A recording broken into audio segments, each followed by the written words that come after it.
Well, hey, good morning, you guys. I wanted to take a few minutes this morning to just talk to you a little bit about some of the decisions that we've made in light of all the things that are going on around the world and here in the United States in the last several weeks. And really, as things have kind of snowballed here in the last several days, even in our country, we made some decisions that then decided that we wouldn't be together this morning.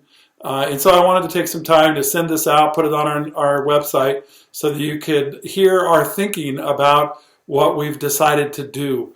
And so I just want you to know that as this coronavirus has now kind of moved all over the world, and it seems like this is one of the most unprecedented things I have ever seen in my 65 years. I've never seen anything like this.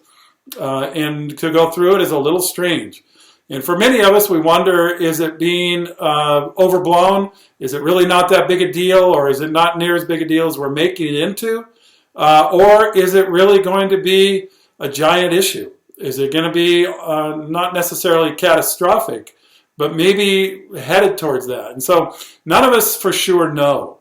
In fact, nobody really knows. There are experts that we have interacted with, listened to, read from, talked with, and so it seemed as if getting all that input, it became very clear that one of the wisest things to do, and what our country was asking people to do, was to not gather together in large groups to try to slow down this explosive growth of this virus that is moving among us. We don't have a lot of confirmed cases here in Missouri yet, only 4 that I know of as of today, but probably experts say that there are hundreds of others, maybe even thousands of others who do have it and just don't know yet about that. And so it's a strong virus. It moves quickly in the human body, and so we need to be careful not to participate in an escalating and very fast-growing epidemic kind of thing. And so if we got together, one person could infect dozens, if not more, and those dozens, as they left church, if we got it here, then could infect dozens and dozens more, or hundreds around them. And so we decided that maybe that's not a great idea, and that we don't want to participate in a paranoia or a panic, but we did want to participate in being prudently careful.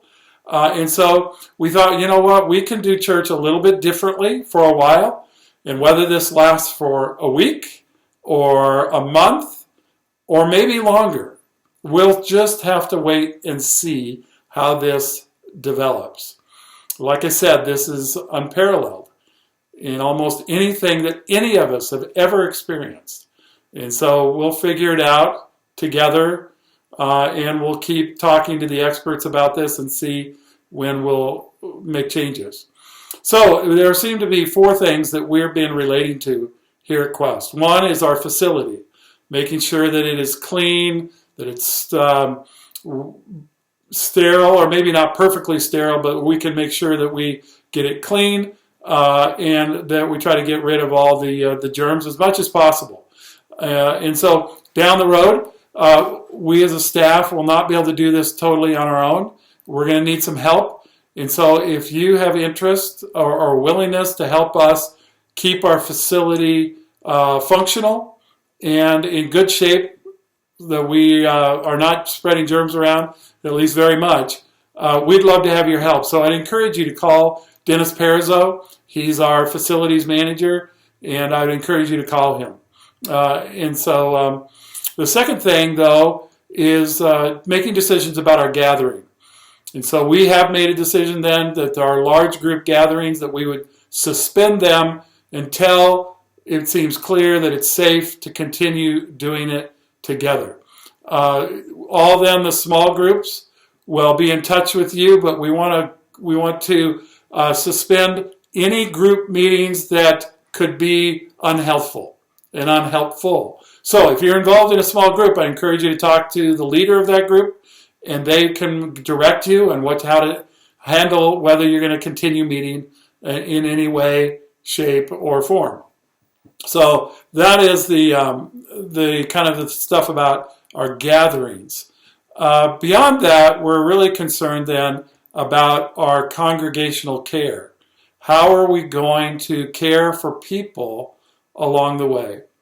And so if you're in a small group or if you're in a BLT, that's probably the best place for you to then continue relating, being shepherded and shepherding one another, caring for one another, seeing what the needs are.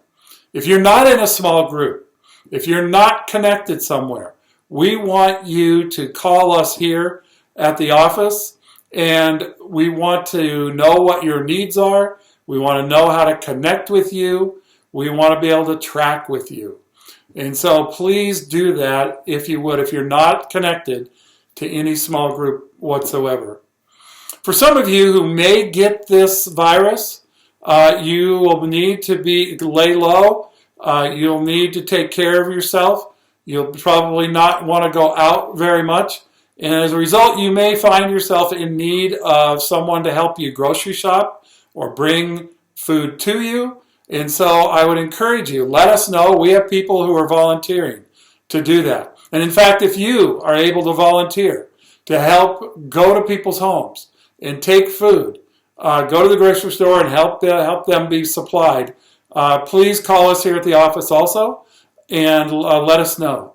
And if you need food, or along the way, if this virus causes such disruption to you, maybe even in your employment, if you're having a hard time with finances, if you have a hard time even with your mortgage, we want to mobilize our entire church to what we call an Acts 2 church, where they put all of their stuff together and they acted as if what was mine was yours and what was yours was mine.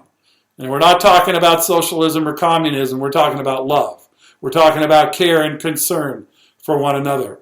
And so we don't really know where this virus is going, where this epidemic or where this pandemic may be headed. But if it continues and it affects deeply your ability to function and to maintain, we want to know, because we want to be the kind of church that the New Testament talks about, of caring for one another so deeply we will sacrifice for one another, for our brothers and sisters in Christ.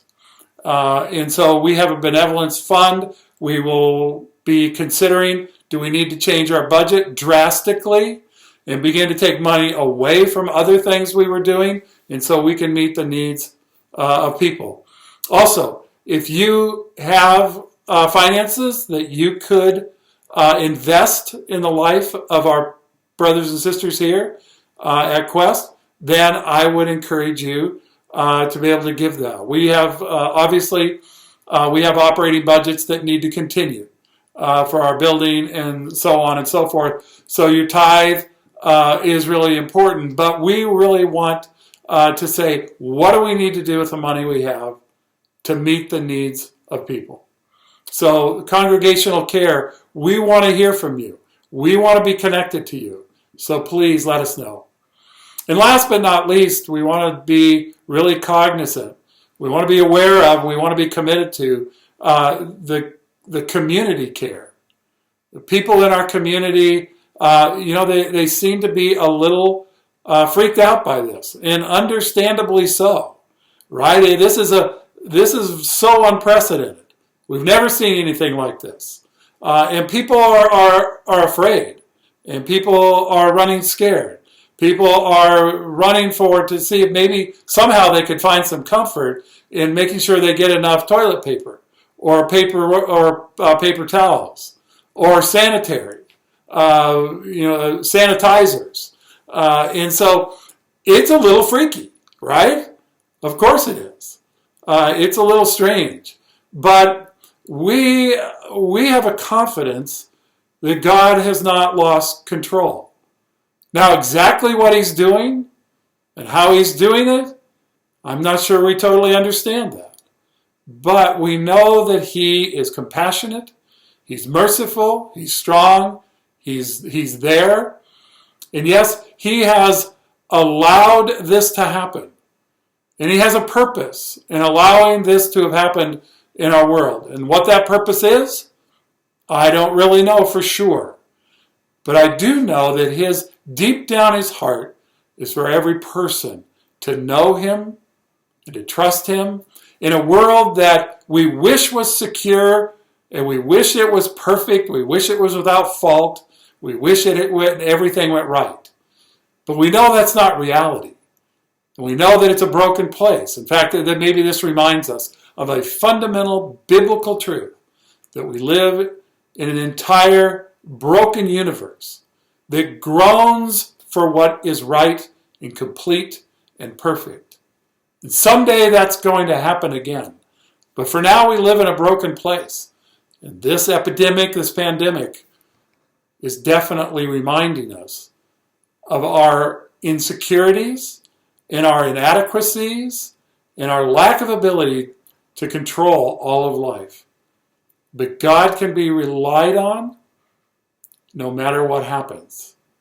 And so we want to pull together and care for those in our community who may be struggling.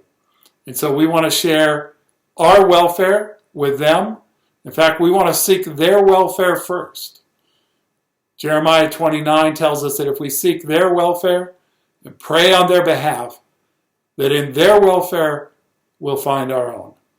And so those people in our neighborhoods, those people who live around us, we want to love them. And so we're going to care for them.